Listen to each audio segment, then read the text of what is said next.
இந்த மண்ணுக்கடியில் ஒரு மறைக்கப்பட்ட வரலாறு இருக்குது. நூற்றாண்டுகளாக தூங்கிக் கொண்டிருந்த ஒரு நாகரிகம் இப்போது மண்ணை தொட்டு பேசுது. இது கீழடி, சிவகங்கை அருகே வைகை ஆற்றின் கரையில்.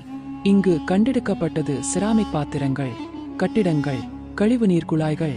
ஒரு சாதாரண கிராமம் மாதிரி இல்ல, இதுவே ஒரு நகரம் போல அமைந்திருந்துச்சு.